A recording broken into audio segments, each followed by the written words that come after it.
Os bons desejos do coração de Paulo.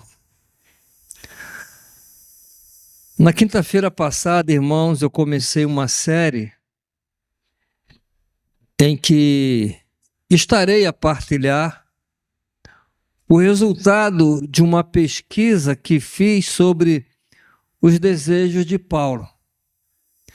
Tive a curiosidade despertada em saber dos desejos de Paulo, quando na carta aos Romanos eu li o que ele disse lá no capítulo 10, versículo 1, quando ele fala o bom desejo do meu coração. Então, resolvi pesquisar sobre os desejos do coração de Paulo, que não devia ser apenas um, mas vários, né? E na semana passada eu partilhei o desejo de Paulo, que ele revela lá na carta aos Filipenses, de que ele não fosse envergonhado em nada, os irmãos lembram? Ou não falhasse no seu dever cristão, e também que Cristo fosse engrandecido na sua vida, isto é, que ele pudesse viver para a glória de Cristo, para a glória de Deus. Não falhar em nada, não falhar no seu dever cristão, e que a sua vida seja motivo de glória a Cristo, deve, irmão, ser o desejo de todo verdadeiro cristão. É o meu desejo, eu falho, mas o meu desejo é não falhar em nada. O meu desejo é cumprir com o meu dever. O meu desejo é glorificar a Cristo com a minha vida, e eu penso que é o desejo também dos irmãos, porque é isso que todo verdadeiro cristão deseja. Como Paulo disse lá aos Coríntios, quer comais, quer bebais, fazei tudo para a glória de Deus, né? Esse deve ser realmente o nosso desejo, o nosso maior desejo. E como ensinou Jesus no Sermão do Monte, eu falei sobre isso na quinta-feira passada, se queremos realmente glorificar a Deus com a nossa vida, precisamos ser sal da terra e luz do mundo. Os irmãos lembram? Jesus usa essas duas metáforas para dizer que devemos fazer diferença nesse mundo. O sal faz a diferença onde ele é aplicado. Ele dá sabor ao alimento. Mas também o sal era usado para preservar a carne. Naquela época não havia frigorífico, não havia gelo, então usavam o sal principalmente para preservar o peixe, né? Para preservar o peixe. Então nós estamos aqui como sal da terra para fazer diferença. A luz também faz diferença, né? A luz, ela indica o caminho que devemos seguir, a luz dissipa as trevas. Então, tanto o sal como a luz fazem a diferença onde são aplicados. O crente está nesse mundo para fazer a diferença, é o que Jesus ensina. Esse é o nosso dever. Todavia, para fazermos a diferença, precisamos ser diferentes. Eu não vou fazer a diferença se eu for igual. Por isso Paulo diz lá em Romanos 12, né? Não vos conformeis a esse mundo, né? Ou não tomem a forma desse mundo, os valores desse mundo, o comportamento do mundo, mas transformai-vos pela renovação da vossa mente, porque tudo começa aqui, na mente. E assim como Paulo, então, devemos ter o bom desejo de não falharmos no nosso dever e glorificar, então, a Cristo com a nossa vida.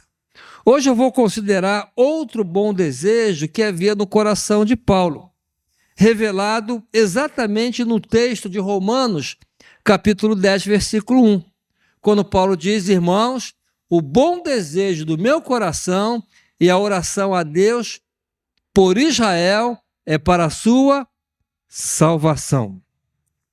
Então aqui Paulo manifesta o seu desejo de que os judeus fossem salvos. E ele fala desse desejo como o bom desejo do seu coração. Realmente desejar a salvação de alguém é um bom desejo. Na verdade, é o desejo mais nobre que podemos ter em relação a qualquer pessoa. Nós podemos desejar muitas coisas a uma pessoa, felicidade, muitos anos de vida, mas o maior desejo que podemos ter em relação a qualquer pessoa é a sua salvação, e principalmente aquelas que estão próximas a nós. Era o caso de Paulo.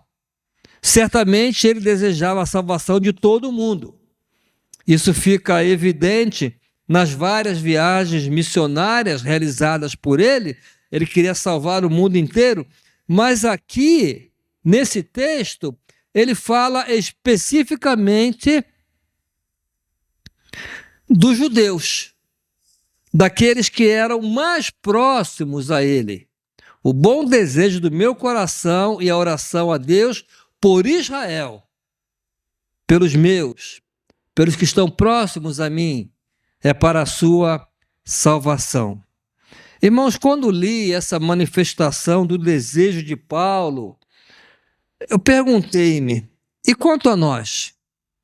Tem sido o bom desejo do nosso coração ver a salvação daquelas pessoas que estão próximas a nós, o nosso Israel? Se em nossa família há alguém que ainda não confiou em Jesus para a sua salvação, o nosso coração se comove com o desejo de que se salvem. Em relação aos nossos vizinhos que não conhecem a Cristo, as pessoas que convivemos, seja no trabalho, na escola, qualquer outro lugar, pessoas com as quais nos relacionamos, em nosso coração o desejo sincero de vê-las salvas. Ou não nos importamos e vivemos indiferentes em relação a isso. Eu agora quero apresentar aos irmãos algumas razões pelas quais devemos desejar a salvação dos perdidos.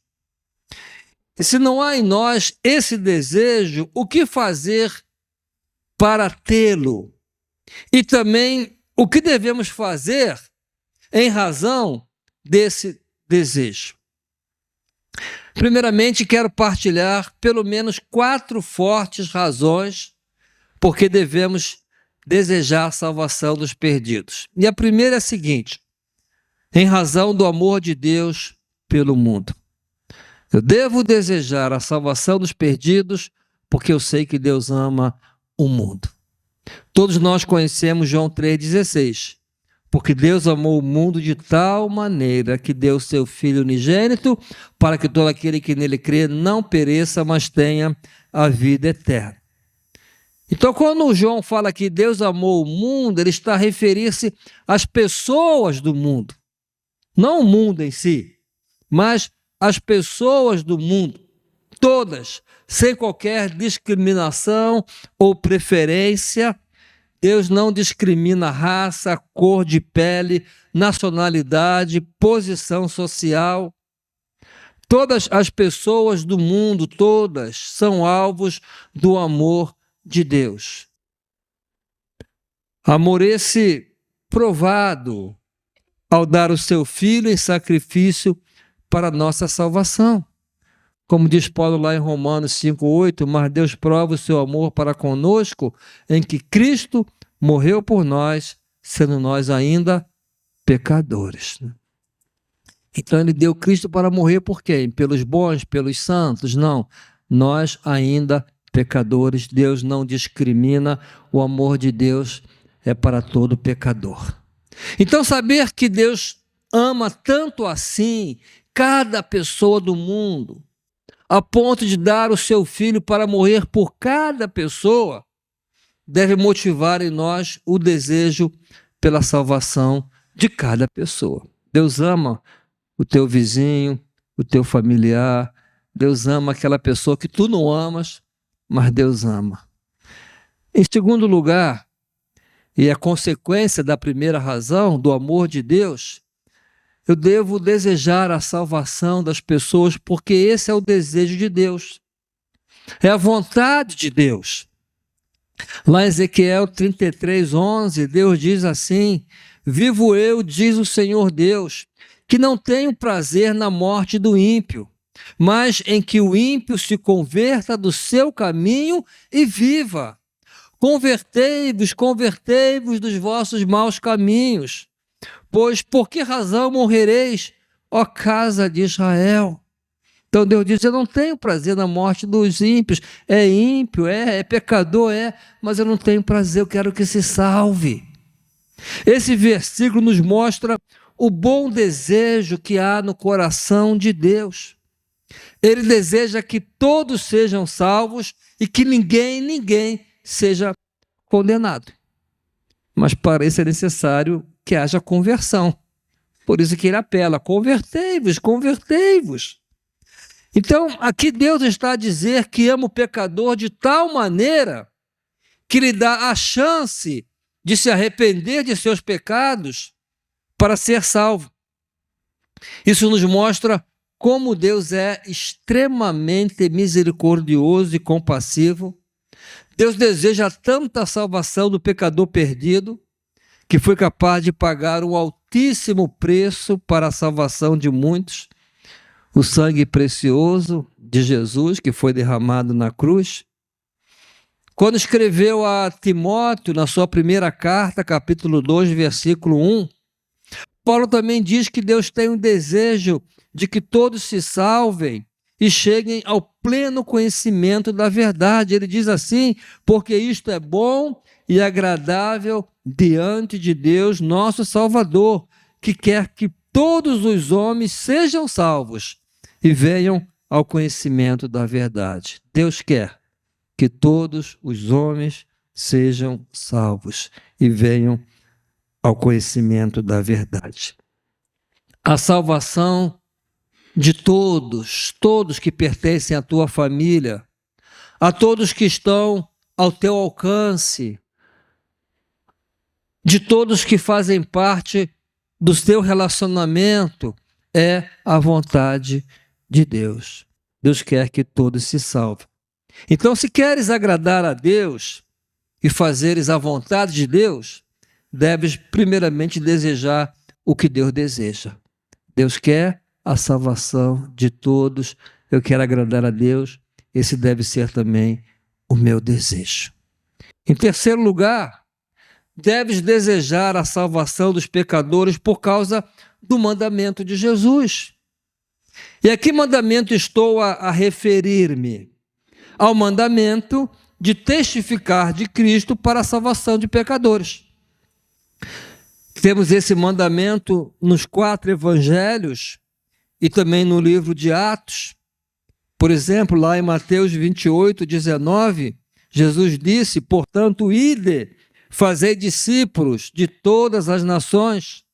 Marcos 16:15, ide por todo o mundo pregar o evangelho a toda criatura. Lucas 24:46-48, e disse-lhes: assim está escrito, e assim convinha que o Cristo padecesse e ao terceiro dia ressuscitasse dentre os mortos, e em seu nome se pregasse o arrependimento e a remissão dos pecados em todas as nações, começando por Jerusalém. E destas coisas sois vós testemunhas. Aqui é o mandamento para testemunharmos de Cristo, a começar em Setúbal. Diz em Jerusalém para eles, para nós é Setúbal. Lá em João 20:21, Jesus disse: Pai seja convosco, assim como o Pai me enviou, também eu vos envio a vós. Jesus foi enviado para buscar e salvar o que se havia perdido. Ele também nos envia para buscar e salvar os perdidos. E lá em Atos 1:8, mas recebereis o poder do Espírito Santo que há de vir sobre vós, e ser-me-eis testemunhas, tanto em Jerusalém como em toda a Judéia e Samaria e até os confins da terra. Então, irmãos, observe que estamos diante de uma ordem. Não é opcional. Ide e pregai. Está no imperativo. Assim como o Pai me enviou, eu vos envio. e ser-me-eis testemunhas. É ordem.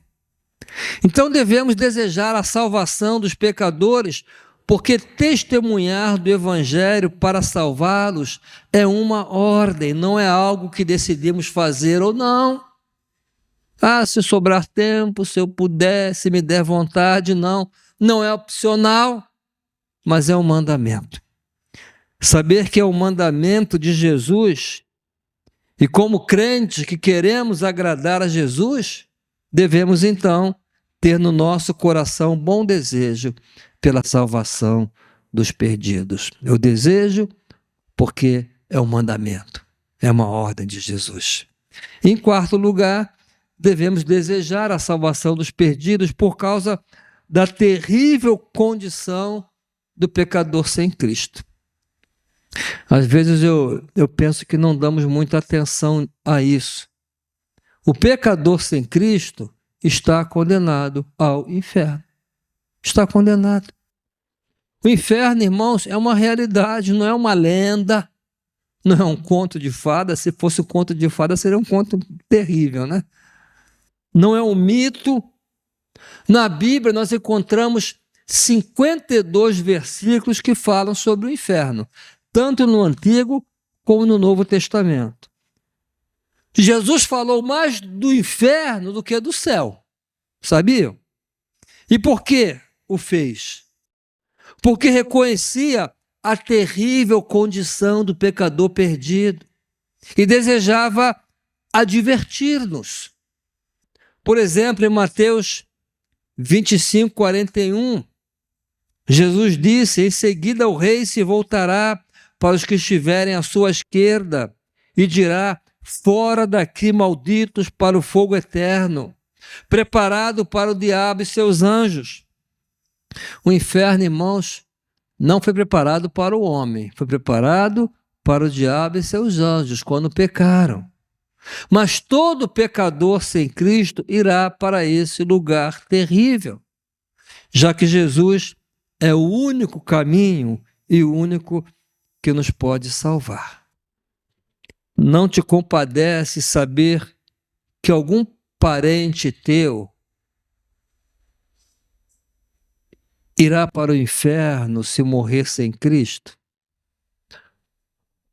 Ou que algumas pessoas do teu relacionamento irá para o inferno, irão, se morrerem sem Cristo? Certa ocasião, ouvi uma pregação sobre a parábola do rico e Lázaro. E na parte em que o rico roga ao pai Abraão para que enviasse Lázaro à sua casa para pregar o evangelho a seu pai e a seus irmãos, a fim de que se convertesse e não fosse também para aquele lugar de tormento, o pregador disse o seguinte: vejam, o rico teve que ir para o inferno, ser atormentado no inferno, para desejar ardentemente a salvação de seu pai e de seus irmãos. E quando estava aqui na boa, acho que nem pensava nem na salvação dele, quanto mais de seu pai e de seus irmãos. Lá no inferno que ele começou a pensar. E em seguida o pregador fez a seguinte aplicação: bastaria que os crentes que hoje vivem indiferentes em relação aos perdidos passassem apenas alguns segundos no inferno para voltarem de lá a desejar ardentemente a salvação de todo mundo. Bastaria alguns segundos apenas para se tornar um grande evangelista. Sim, irmãos, diante da terrível realidade do inferno, deve ecoar em nossos corações o apelo que vem de Judas, não o traidor, mas Judas, o irmão de Tiago, servo de Jesus. Lá no versículo 22, ele diz assim: e compadecei-vos de alguns que estão na dúvida, salvai-os, arrebatando-os do fogo. Salvai-os, arrebatando-os do fogo. A realidade do inferno é uma fortíssima razão para desejarmos a salvação do pecador. Se não há em nós esse desejo ardente, se não nos compadecemos, há algo de errado nisso. E o que devemos fazer? O que fazer para termos paixão pelas almas perdidas? O que fazer para desejarmos a salvação dos perdidos? Sobre isso falarei na próxima quinta-feira. Hoje eu quero que fiquemos com essas 4 fortíssimas razões para que haja em nosso coração bom desejo pela salvação dos perdidos. Primeira razão, o amor de Deus pelo mundo. Deus ama cada pecador. Segunda razão, porque esse é o desejo de Deus, é a vontade de Deus, que todos se salvem. Terceira razão, deves desejar a salvação dos pecadores por causa do mandamento de Jesus. Não é opcional, é uma ordem. Ide, pregai, ser-me-eis testemunhas. E quarta razão, devemos desejar por causa da terrível condição do pecador sem Cristo. A Bíblia diz: quem tem o Filho de Deus tem a vida. Quem não tem o Filho de Deus não tem a vida. Vai para o inferno. Essa é a realidade. Que Deus, então, através do seu Espírito Santo, possa colocar no nosso coração mais amor, mais paixão, mais desejo pela salvação das almas perdidas. Amém? Amém.